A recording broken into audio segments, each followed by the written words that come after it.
আজকে রান্না করব বেগুনের খাসি।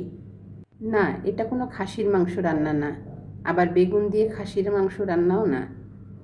বেগুন দিয়ে এই রেসিপিকে আমাদের অঞ্চলে বলে বেগুনের খাসি। এজন্য প্রথমে বেগুনগুলো ভালোভাবে ধুয়ে নিয়েছি, লম্বা লম্বা পিস করে নিয়েছি। দিয়েছি হলুদের গুঁড়া, মরিচের গুঁড়া, লবণ। এ পর্যায়ে দিয়েছি কাশ্মীরি লঙ্কা গুঁড়া, এটা সুন্দর একটা কালার আসবে। দিয়েছি সয়াবিন তেল। সব উপকরণ ভালোভাবে বেগুনের সাথে লাগিয়ে নিয়েছি। এ পর্যায়ে বেগুনগুলো তেলে ভেজে নিব। বেগুনের গায়ে আমি চাকু দিয়ে হালকা আঁচড় দিয়ে নিয়েছি। একটা তাওয়াতে দিয়েছি পরিমাণ মতো তেল। এখন এক এক করে আমি বেগুনগুলো দিয়ে ভেজে নেব। আমি এখানে ফ্ল্যাট তাওয়া ব্যবহার করেছি, এতে করে বেগুনগুলো ভেঙে যাবে না আর রান্না করতেও সুবিধা হবে। আর কড়াইতে ভেঙে যাওয়ার সম্ভাবনা থাকে।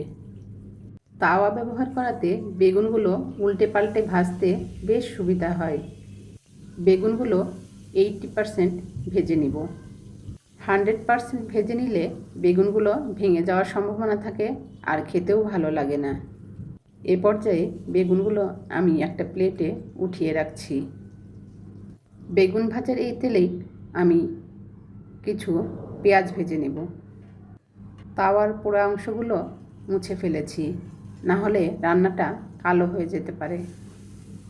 দিয়েছি গোটা মশলা আর একটু বেশি পরিমাণে পেঁয়াজের কুচি, ভালোভাবে ভেজে নিয়েছি। কয়েকটা শুকনো মরিচ ভেজে নিচ্ছি, কারণ এই রান্নাতে চিলি ফ্লেক্স প্রয়োজন হবে। ঘরে তৈরি করা নেই। এই রেসিপির সাথে শুকনো মরিচটা খেতে ভালো লাগে।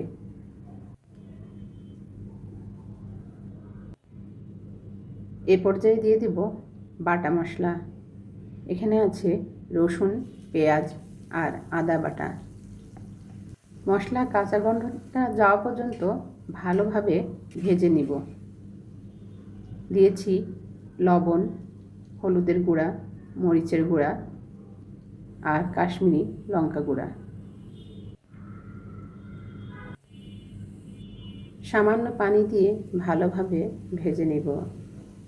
জিরা গুঁড়া দিতে আমি ভুলে গিয়েছিলাম, সমস্যা নেই, শেষ মুহূর্তে একটু জিরা গুঁড়া দিয়ে নেব।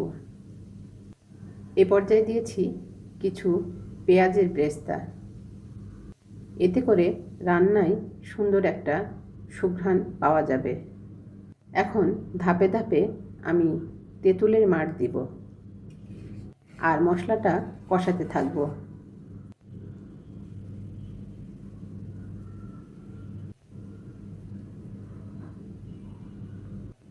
এ পর্যায়ে দিয়েছি স্বাদের জন্য চিনি। অনেকে চিনি শেষ মুহূর্তে দেয়, কিন্তু আমার মনে হয় চিনিটা কষানোর মুহূর্তে দিলে পুরো বেগুনের মধ্যে চিনি, তেঁতুলের টক ভাবটা ঢুকে যায়। এ পর্যায়ে 1 চামচ ঘি দিয়েছি। ব্যাস, এবার এক এক করে ভাজা বেগুনগুলো দিয়ে দেব। এখন আর কোনো পানি দেওয়া যাবে না, শুধু এপাশ ওপাশ করে বেগুনগুলো মশলার সাথে মাখিয়ে নিতে হবে। দিয়েছি পেঁয়াজের বেরেস্তা, কাঁচামরিচ, কিছু ধনেপাতা কুচি।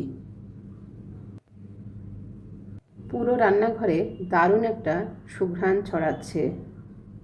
এ পর্যায়ে শুকনো মরিচগুলো হালকা ভেঙে ছড়িয়ে দেব।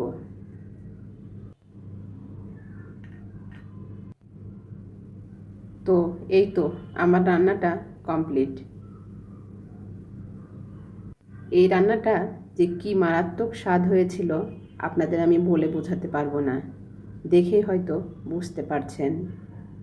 শেষ মুহূর্তে দেব গরম মশলা গুঁড়া। বাস্তবতা হলো, আমরা মেয়েরা এত খাটাখাটনি করে রান্না করে প্রথমেই নিজে কিন্তু সেটা খাই না। প্রথমেই পরিবারের সদস্যদের কীভাবে সুন্দরভাবে পরিবেশন করব সেটাই চিন্তা করি, আর এতেই আমাদের তৃপ্তি। তো একটা প্লেটে গরম ভাত নিয়ে নিলাম, আর এই যে বেগুনের একটা পিস নিয়ে নিলাম, এক টুকরা লেবু আর একটা শুকনো মরিচ।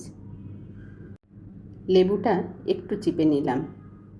পরিবারের সবাইকে দেওয়ার আগে আমি চেখে দেখলাম, যেহেতু আমি আপনাদের জন্য ভিডিও তৈরি করছি।